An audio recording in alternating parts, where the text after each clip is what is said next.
If you don't have any investment, real estate investment, you will not have the opportunity to learn to make mistakes, learn from it, and then you will not be able to tell which one is a better investment. I think you just have to get it started somewhere and with the help of your investment counselor, and then just keep moving forward. Welcome to the Creating Wealth Show with Jason Hartman. You're about to learn a new slant on investing, some exciting techniques, and fresh new approaches to the world's most historically proven asset class that will enable you to create more wealth and freedom than you ever thought possible. Jason is a genuine self-made multimillionaire who's actually been there and done it. He's a successful investor, lender, developer, and entrepreneur who's owned properties in 11 states, had hundreds of tenants, and been involved in thousands of real estate transactions. This program will help you follow in Jason's footsteps on the road to your financial independence day. You really can do it. And now, here's your host, Jason Hartman, with the complete solution for real estate investors. Welcome to episode 1264. Thanks for joining me today. Today we are going to talk to Matt Curtis about smart cities, the Smart City Policy Group. You'll hear some interesting things on this interview, not directly related to do this, do that when you're investing in real estate, but more of a macro picture about some things that planning and so forth, the things that need to be dealt with on a big scale. Just kind of an interesting conversation for you. But before that, one of my early mentors, who really is responsible for changing my life, is one of the big four great business philosophers, life philosophers, motivational speakers, and that is Dennis Waitley. I invited him back on the show. He was on the show originally way back at episode number 150, and we replayed that episode as a Flashback Friday once. And I invited him back on the show. I heard he wasn't doing too well, and I hope he's doing better. He is the last of those four greats still around. I was fortunate years ago to go on a speaking tour with Zig Ziglar and shared the stage with him at a couple of events. That was really a privilege. Got to talk to Zig and have dinner with him, and he was one of the greats. Jim Rohn and Earl Nightingale, of course, as well. So those are what I call the big four in that field. I just wanted to share one of Dennis Waitley's poems that had a huge impact on me, should have a huge impact on you and all of us. It really has a lot to do with this regret that many people feel when they don't take action on things that are important, when they don't buy that real estate. What's the best time to buy real estate? Well, the best time was many years ago, of course. The second best time is right now. That is it.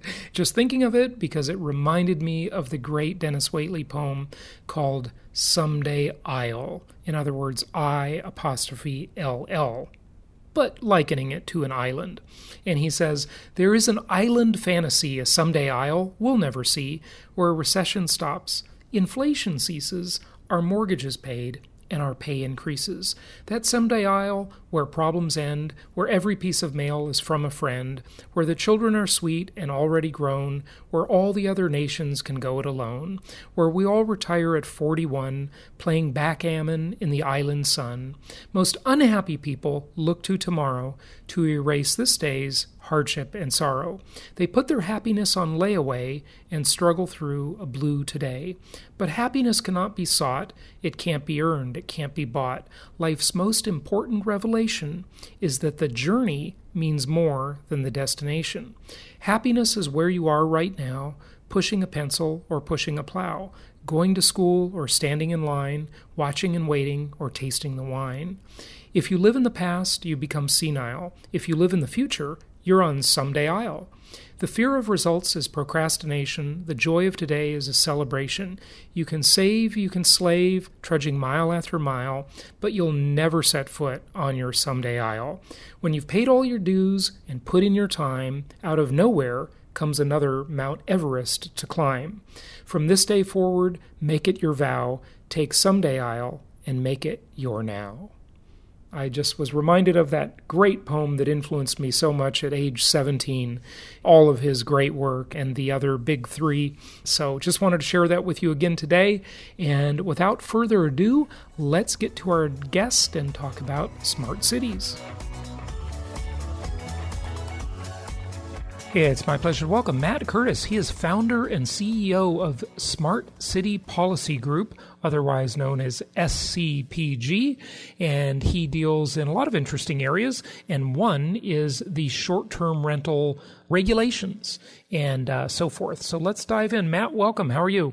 Oh, I'm terrific. Thanks so much. And you're coming to us from Austin, Texas. Is that correct? Correct. Yeah. Austin has really become the hub for so many new innovations and new conversations about new technologies and new ideas. That's true, but not Airbnb, right? The climate is rather anti-short-term rental in Austin, from what I understand. Well, Austin's interesting. Austin is a lot of Airbnb started in Austin during South by Southwest and some other big festivals that we had here years ago. Of course, Austin was home to HomeAway and headquarters to HomeAway while they were operating as HomeAway and grew as HomeAway. And I was the head of HomeAway and later Expedia Global Government Affairs worldwide, and worked on short-term rental regulations around the world.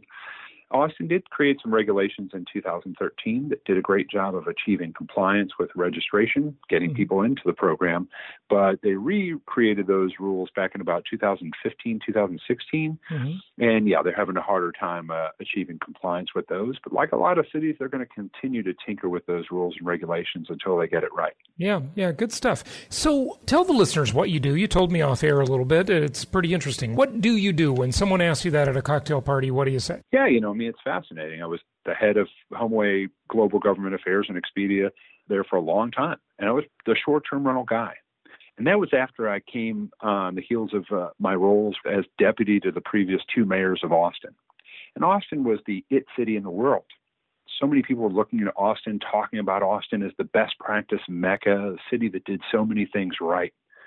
So I was talking about local government policy for a long time, and then talking about short-term rental policy for a long time around the world. Now I've taken those two things and I created my own consulting practice. We're based here in Austin, but we've got a variety of different folks that work with us in Washington, D.C., in the Bay Area, and different corners of the world, where what we're focused on is helping cities and travel organizations like destination marketing organizations and private sector entities create good policy. Mostly we're focused on short-term rentals. That's the anchor of our work, but we work on other emerging technologies as well. So we've done a lot of work on air taxis, ride-hailing, scooters, and so on. Yeah, so air taxis meaning, when I was at the Cannes Film Festival year before last, I took Uber Copter twice. So I summoned a helicopter with my phone. It was a pretty cool experience. And that's what you mean when you say air taxis, right? Sort of. The next big thing, air taxis, electric vertical takeoff and landing jets. It's a little different than a helicopter. Wow. It's actually a vertical flying jet that can land right on the rooftop of your development. So if you're an urban core real estate developer, you're wanting to have a new electric vertical takeoff and landing jet pad on the roof of your building. This will be a new amenity, a new search criteria in the MLS. Do you have the vertical, what do you call it? Electric vertical takeoff and landing jets. Most people call them air taxis. Yeah, air taxi landing pad on my building. Yeah, okay. And they're just a few years off in being seen in American cities, but they're flying in different corners of the world. And people are talking about how this is going to change your ability to quickly get out to the airport or quickly get out to the ballpark. Right. And you might spend a little bit more because maybe that Uber costs $45 to get to the airport. Maybe you're spending $45 to get to the airport as well, but you're getting there in 5 or 10 minutes. Yeah, right. Now, there's 5 other people in the vehicle with you, and they're all spending $45. So the total bill is a few $100 to get out to the airport. But you're splitting that with all the other travelers. Yeah. And that's going to be really cool, and it's going to be neat to see that we're going to see the Jetsons in America in our lifetime. Yeah. Isn't that neat? It's an amazing time to be alive, as I always say. That's really cool. When do you really anticipate that, though? They've been talking about flying cars for decades, and we still don't have them. I mean, what are we talking about? For real, really seeing that in the marketplace, your prediction? if you read just general periodicals right now, you'll see that most people are talking about in the next few years. Mm-hmm. So probably, I'm guessing 3 to 5 years off, you will see some activity flying in different American cities. Now, some cities are going to be slow to allow this to be adopted. Some cities are going to create, very strict limits to it so that most of these vehicles are going to be flying within existing helicopter flight paths. Mm-hmm. So you don't have to create anything new to allow them. Yeah. Well, and these are self-driving too, right? Well, that's the goal at some point in the future, is that they are artificial intelligence. But in the beginning, most American cities are probably going to say they have to have a pilot. And most of the companies that are creating them already are aware that they have to have piloted vehicles to get started. So like Lilium is one of those companies, right?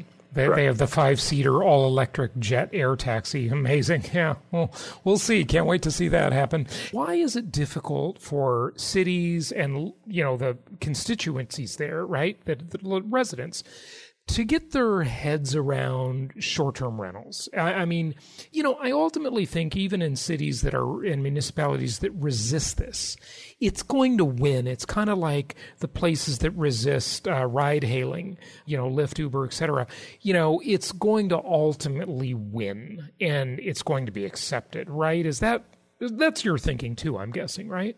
Yeah, sure. But I also don't think that most cities are absolutely opposed or on the other side of short-term rentals winning. They're on the side of just trying to figure out what is good policy and how do you create good policy that meets the demand of the community and meets the demand of the travelers. Very few cities have said no to short-term rentals all the way around. Most cities allow some amount of short-term rental activity. The problem that you have is a variety of things. Obviously, the traditional short-term rental industry that had been around for years was professionally managed, vacation rental managed properties in a lot of beautiful destinations that you would like to go. And professional property managers did an incredible job making sure that they were achieving compliance, paying taxes, and following all the rules and regulations. But all of a sudden, the internet allowed people to rent out homes in cities that might not have traditionally been vacation destinations. So that might have brought people to more what I would call cities of interest, places that are cool places to go visit. You normally probably wouldn't pack up the family in the station wagon and drive there, back in the 70s. And now all of a sudden you're able to rent properties in cities of interest, which I still think is important. It's the demand of the traveler. The challenge is that you have not a lot of great practices out there to copy because there aren't a lot of great policies that have achieved compliance. And to be very fair, I think early on we had probably the biggest player in the industry, Airbnb, which might not have been thinking clearly about long-term policy creation. I think there was probably a focus on growing the business. I love Airbnb, and I think they're doing a great job now of working with cities and DMOs on creating good policy. But I think 10 years ago, 8 years ago, 9 years ago, there was probably a lot of discussion around let's create policy in cities like San Francisco, Amsterdam, and New York, and Portland, where primary home short-term rental was allowed, but the traditional vacation or property managed properties were not allowed. And I would argue that the cities probably should have taken the other approach.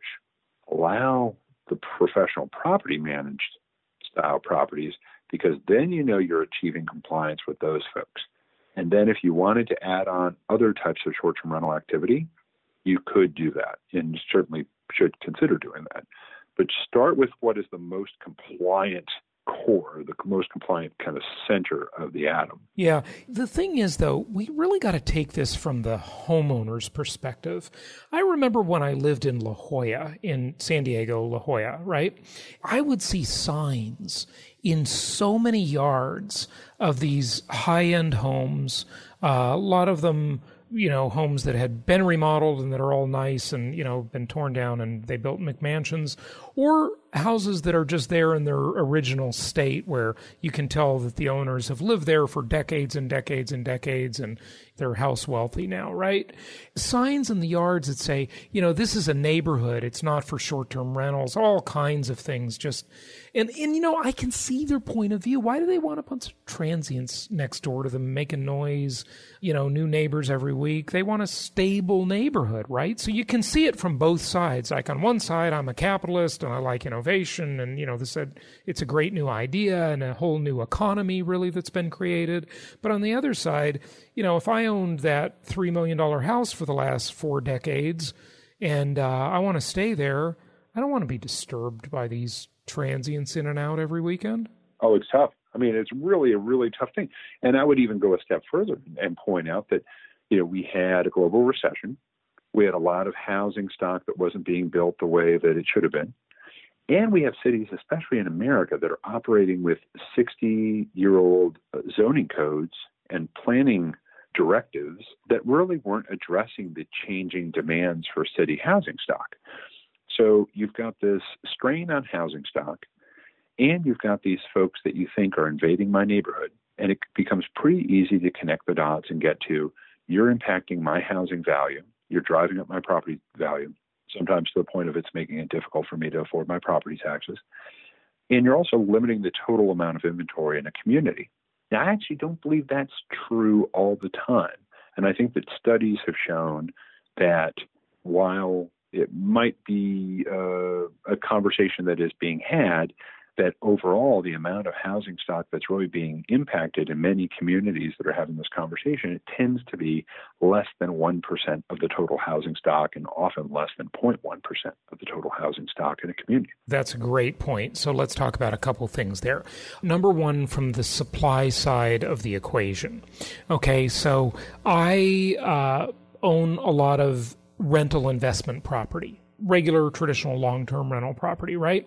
And I have really liked and tried to sort of move around and live in some different states and cities the past 8 years or so. I just wanted to move around the country and see what it's like in different places to see where I ultimately want to live. And I tell you, when I moved to Florida last year, I wanted to do the same plan I'd been doing since 2011 when I gave up my big house in Orange County, California, and I rented. And I really enjoyed renting because you rent a high-end home and the rent-to-value ratio is so in favor of the tenant. It's wonderful. But this time, I couldn't find a decent place to rent. I wanted to find a nice high-end rental again and move in and have that rent-to-value ratio very much in my favor as the tenant and own lots of little inexpensive properties that I rent to other people, and the rent-to-value ratio is in my favor as the investor owner, right? So I considered that a nice arbitrage. This time, I couldn't find anything. And my theory is that they'd all been gobbled up by short-term rentals. Everybody's taking their high-end home, turning it into a short-term rental. And I was really discouraged. I had to end up buying a house, right? Which I really didn't want to do. That seemed to be true because I kept looking and looking and looking and, oh, will you rent this one out? No, we just want to do short-term rental. We'll rent it in the summer when nobody wants to come to Florida. You can stay there for 6 months, but then you got to move because we can make too much money Airbnb-ing it in the high season in the winter, right? So right. That's one side. Yeah. Speak to that for a minute, and then I got another side to ask you about. Yeah, no, certainly. And it's interesting. You got to look at it from the perspective of data. So we're having a conference on August 16th, a Smart City Policy Summit. It's a conference on short-term rental regulations. And the housing analytics firm, RC Elko, is going to be releasing their latest study on the impacts of housing by short-term rentals. And when you look at some of these studies, studies that are done by statisticians, people who do the science of these sorts of things, they can be mind-boggling, 15 pages of stuff that might turn some of our heads inside out as we read them. But when you finally get down to it, it tends to be that, short-term rentals are certainly involved in the overall real estate conversation, but more often than not in cities like Denver or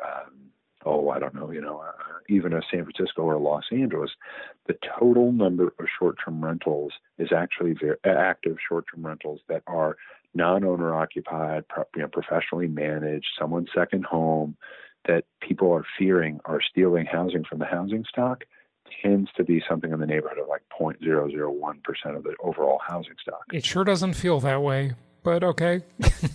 Well, so it's challenging because what I think a lot of folks will say it feels like in a Denver, for instance, where you have something in the neighborhood of 400,000 dwellings, is that maybe you had about 400 non-owner occupied or professionally managed short-term rentals when they were having their regulatory conversation back in about 2015. Why it might not feel that way is because you may have another 2,000 owner-occupied primary short-term rentals where you do have stories of people rolling up and down the street with their bags looking for their house. I think the other big important factor to discuss here is if this is the demand of the traveler, where else are we going to send them? Because these people are now looking for the experience of staying in a neighborhood, staying in a nice apartment, staying in a home where they might be able to enjoy a Denver or a Nashville or a Los Angeles for several more days than their typical one-night stay in a hotel, maybe two. Right. The hotel stays in America, the average hotel stays in America was something like 1.2 nights, and the average number of guests was like 1.1.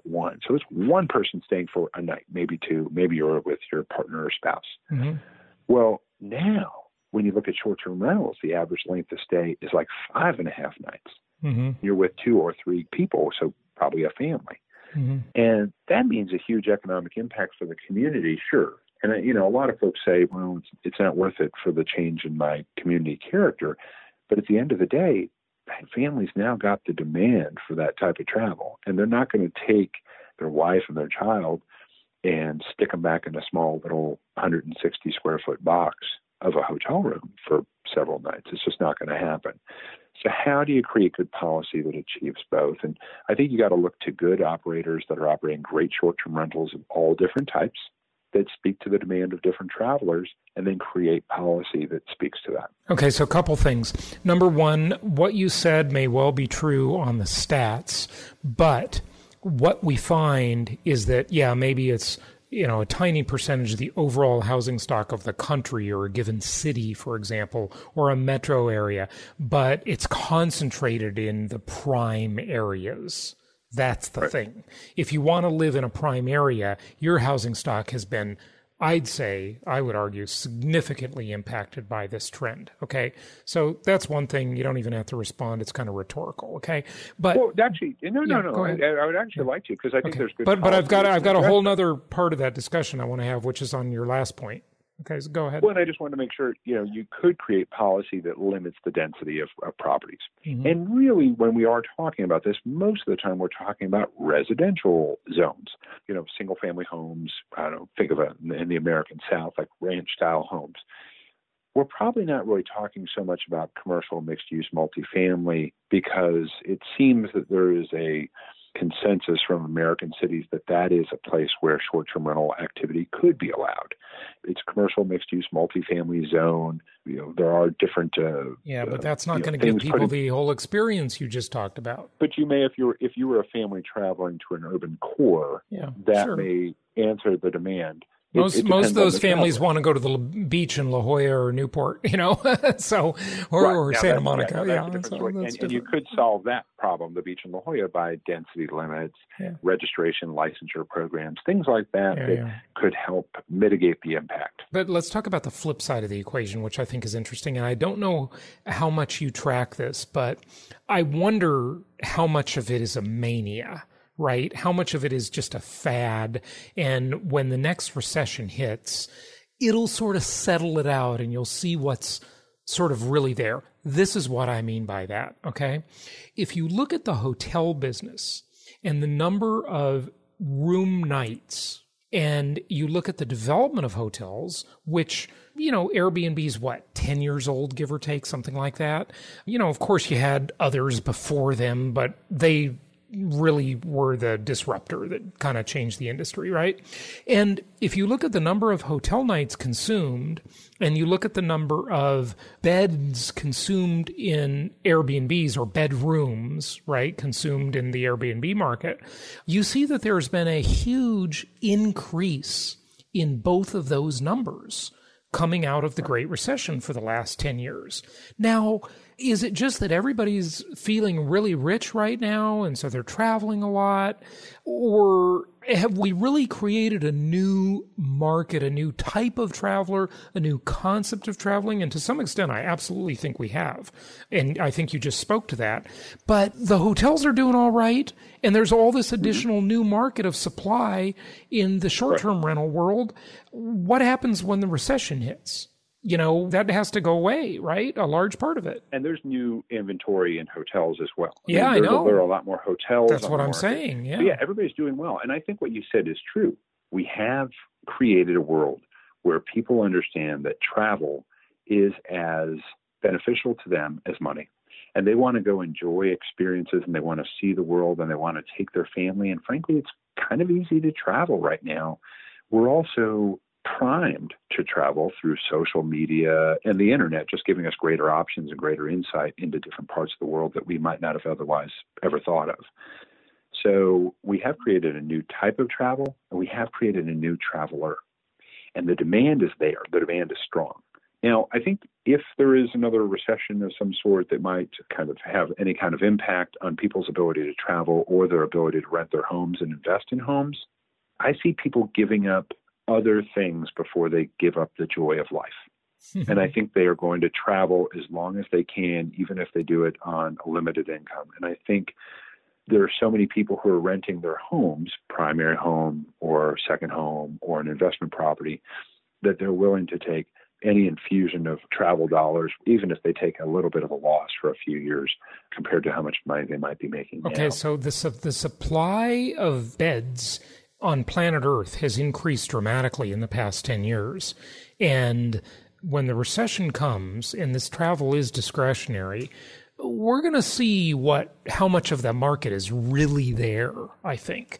I don't think we know yet. I think this answer is very hard to get to right now in a booming economy. So I think that's going to tell us something. And, what you say may be true. It may not be as big an impact as it would have been in a normal cycle in other times, because things have changed. And, one of the trends that I have talked about only a little, but I think it's an interesting one, and I think it's significant, is just this concept that life for everybody, largely because of our things, our technology, life has become a lot more portable than it's ever been before. And, I'll just use like a sort of a weird example. You probably think that this is not very significant, but let me just say it, okay? I always had a big stereo system, right? Now I have tiny little devices that have pretty good sound. And, I remember in the old days you had big giant speakers, and, when I move now, I don't have to move all this big stuff. When I used to go on trips, I used to take lots of cassette tapes to listen to audiobooks and a few printed books. And now I just got a laptop and an iPad. It's just a totally different thing. Like, things are much more portable nowadays.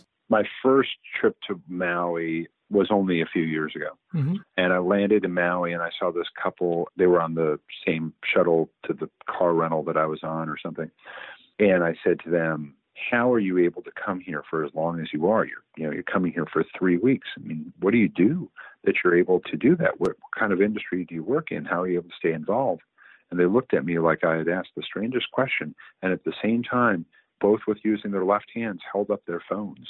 Yeah, right. Said, it's just right here. Yeah. I mean, people are able to work from different parts of the world. And I do think that adds into the greater conversation about experience, and that travelers are seeking experience. I'll give you an anecdote. When I've been talking about short-term rental regulations around the world for, almost 10 years here, I will talk to the most ardent opponent of short-term rentals, whether it's a neighborhood opponent or an elected official, a city council member, or a mayor, that just does not want short-term rentals to proliferate in an extreme manner in their community. They're so serious about the regulations that they want to put in place, and maybe even a ban. And then you ask them, do you guys use short-term rentals? And without fail, they say, oh yeah, we use them all the time, love them. So they're okay to go somewhere else. And they acknowledge that they enjoy using them when they go other places. I've been in the most hand-to-hand combat on short-term rental regulations when I was on the side of industry solely. And I was sitting there saying, guys, there's got to be a better solution that creates real compliance and achieves the goals that you want. And, they weren't seeing it that way. Mm-hmm. And then the minute that discussion, that, political dispute was over with, they said, hey, we're going to be going on a trip in the next few weeks. Can you give us some recommendations? Sounds like a typical, a typical limousine liberal. It's like, we got a global warming problem, but I love my big SUV. You haven't asked me about hotels, but I travel for work all the time, and I stay places for a night or two all the time. Yeah. And I love staying in hotels. I've got a specific brand that I love. Right. I love staying in them. I went out of my way in the last day in Memphis, just last week, to go out of my way to tell the manager how much I love this brand new hotel that they had just built. Yeah. And the variety of hotel stock that they offer. They are adapting. I had one of the execs from Marriott, what do they call it, vacation homes or something. It's their version of short-term rentals, like, more estate-type properties. But the hotels, just the regular hotels, are providing a lot of different options. So they're adapting too. It's capitalism is great. It allocates resources just beautifully. So it does. It's quite interesting. But I will say, I'm an older man who had a child late in life. And my wife and I, when we travel with this cute little 3-year-old now, my wife, God love her, she will not stay in a hotel room with us for more than one night. She'll put up with a night, but she will not do more than that. She wants to get a short-term rental, and here's why. That child goes to bed at 7. When you put her to bed in a hotel room, your only option, we learned this the hard way, your only option is to either sit on the side of the bed, plug in your iPads, and sit quietly in the dark and hope she falls asleep on the other side of the bed, the baby does. Or you go crowd in the bathroom. Right. Now, folks have told me, you can go get a hotel that's got more than one bedroom, but man, I've only seen that a handful of times. Or in my adjoining life. rooms. And most of the time, it's not really a separated bedroom. It's kind of, I get it. Just got an expanded living room. So my wife likes the short-term rental experience with this child. My wife has one great joy in life, and it is not me. It is her cup of coffee in the morning. Yeah. She loves having a cup of coffee in the morning. And how she makes that coffee is so darn important that I am tested every day, and it's been 5 or 6 years now, and how well I make that coffee kind of gauges how the day goes. Yeah. Where she has the pod, and that's her only option. Yeah. And if that creamer is powdered creamer, and she doesn't have the kind of creamer she wants, I get it. So, the amenities of a home, I totally got it. Yeah. Very interesting. So wrap it all up for us with, where the industry's going, any predictions you want to say, and give out your website. Sure. A couple quick things. I just want to make it real clear. I truly believe that every city has the right to create their own regulations. What I want to make sure is that they are looking at this through the lens of best practices, what works and what doesn't, and creating regulations that achieve compliance and knowing all the different tools that are out there. I was just at the U.S. Conference of Mayors where there was a robust conversation about allowing in larger urban areas for the latitude for short-term rental in mixed-use, multifamily commercial zones, your central business district type zones, knowing, though, that the lower density single-family residence zones might be the greater challenge. So I understand this is unique to different cities. Every city's got their own different challenges, whether it's parking noise, trash, occupancy, insurance inspection, or the millions of other issues that they may have. And so we want to help them go about having this discussion and making these decisions based on what works and what doesn't, based on best practices. And there's not a lot of them out there. So we bring our experience to the table. I work with several other former policymakers that all come from local government. You can find us at smartcitypolicygroup.com. And we have a few former mayors on the team, a former city manager, and some other folks that have great skills to be able to help cities out. We have annual events. You can find those at smartcitypolicysummit.com. We'll be having events in Europe and the United States. And we're even talking to folks out in Asia and the Pacific to bring short-term rental regulatory conversations out there. So look up our events. Look us up. Feel free to ask us any questions. We're here to help. Matt, thanks again for joining us. Thanks so much. I appreciate it. Thank you so much for listening. Please be sure to subscribe so that you don't miss any episodes. Be sure to check out the show's specific website and our general website, hartmanmedia.com, for appropriate disclaimers and terms of service.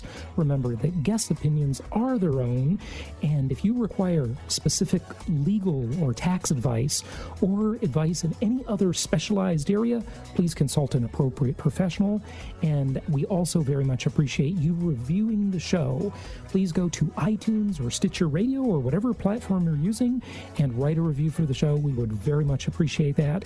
And be sure to make it official and subscribe so you do not miss any episodes. We look forward to seeing you on the next episode.